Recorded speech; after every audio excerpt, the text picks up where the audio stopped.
જય માતાજી બધાને, કેમ છે બધા? મજામાં રહો. તો આજે આપણે બનાવવાનું છે કારેલાનું શાક. તો કારેલા શરીર માટે સારા અને ગુણકારી થોડા કરવા હોય પણ શરીર માટે સારા.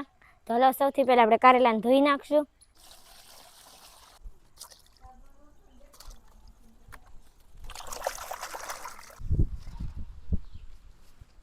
કારેલા સારી રીતે ધોવાઈ જશે, આપણે એની સાઈલ ઉખડી નાખશું.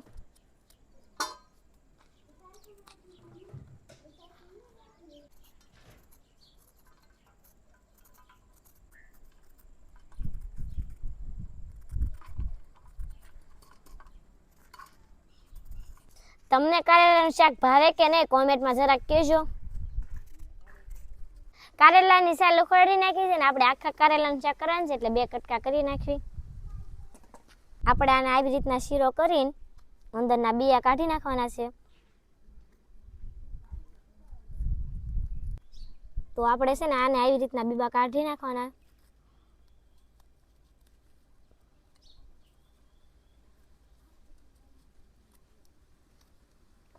તો આવી રીતના બીબાઈ કાઢી નાખવાના અને પછી શીરો કરી નાખવાનો. કારેલાના અંદરના બધા બિયા કાઢી નાખ્યા છે અને જે મીઠું આપણે અંદર ભરવાનું છે, જેથી કરીને કડવા ન લાગે.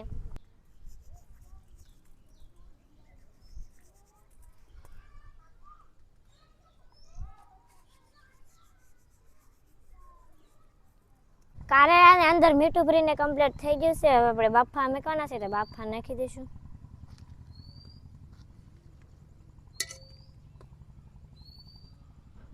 હવે આપણે આની અંદર 2 ગ્લાસ પાણી નાખી દઈશું.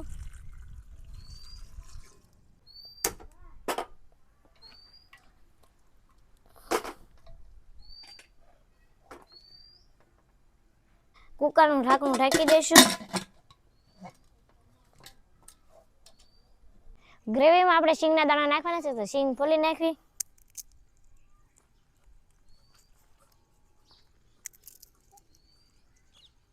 શીંગના દાણા ફોલી નાખ્યા છે, હવે આપણે તેને ખાંડી નાખશું.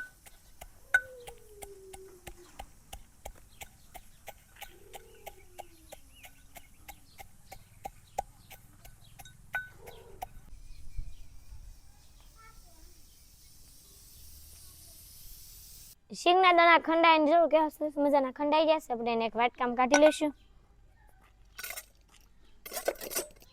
શીંગના દાણા ખંડાઈ જશે, હવે આપણે ગાંઠિયા ખાંડવાના છે, ગાંઠિયા નાખી દઈશું.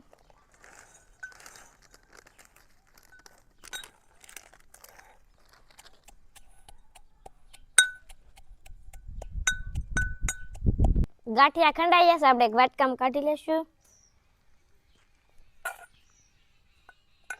ગાંઠિયા અને શીંગના દાણા ખંડાઈ જશે, હવે આપણે ગ્રેવી બનાવી નાખશું. થોડુંક મીઠું નાખશું સ્વાદ પ્રમાણે. મીઠું ઓછું નાખશું કારણ કે કારેલામાં નાખ્યું હતું જાજુ, એટલે. હળદર, ધાણા જીરું, ખાંડેલું મરચું. હવે આપણે 1 પાળું તેલ નાખી દઈશું. મિક્સ કરી દઈશું.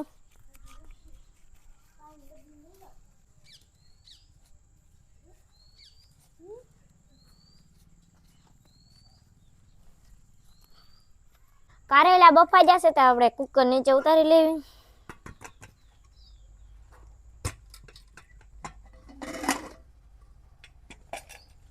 જો આપણા કારેલા કે સરસ મજાના બફાઈ જશે, તો આપણે એક ડીશમાં કાઢી લઈશું.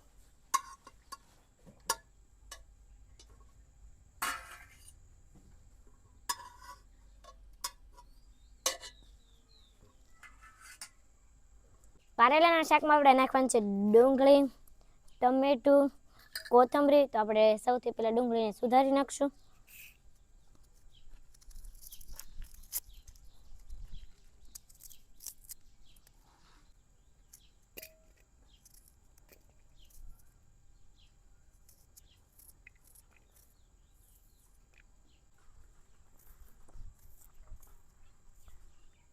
ડુંગળી સુધારી નાખી છે, હવે ટમેટો સુધારી નાખશું.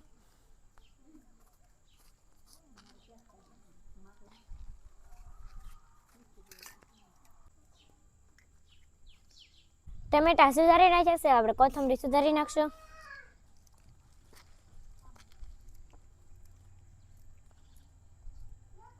ગ્રેવી બનીને કમ્પ્લીટ થઈ ગઈ છે. આપણે કારેલામાં ભરી નાખશું.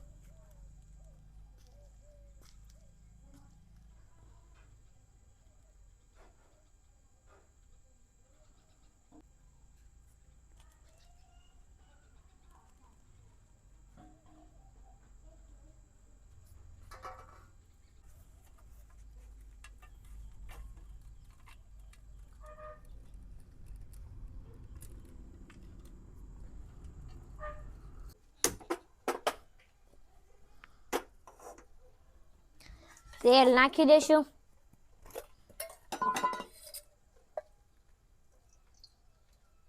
તેલ આવી જશે, આપણે રાઈ નાખી દઈશું.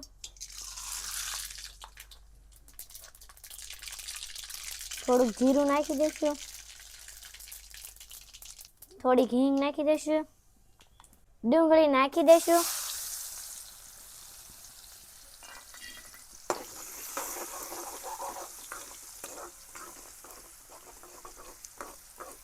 ડુંગળી સડી ગઈ છે, ટમેટા નાખી દઈશું.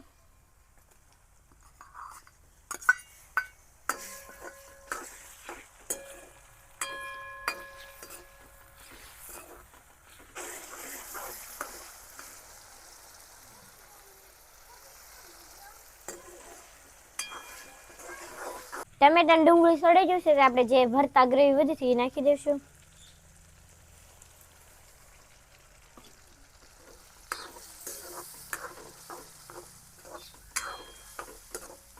આપણે કારેલા નાખી દઈશું.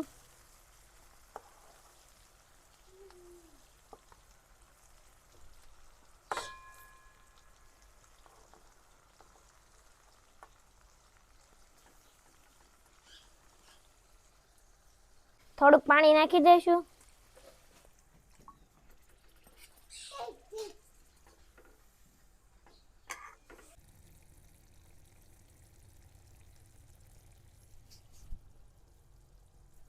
કારેલાનું શાક બનીને કમ્પ્લીટ થઈ ગયું છે. આપણે કોથમરી નાખી દઈશું.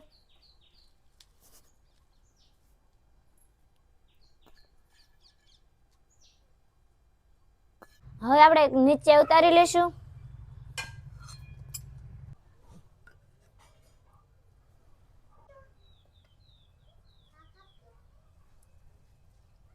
ભરેલા કારેલાનું શાક બનીને કમ્પ્લીટ થઈ ગયું છે. તો આવી જા બધા જમવામાં છે બાજરીનો રોટલો, મરચું, ડુંગળી, છાશ ને ભરેલા કારેલાનું શાક.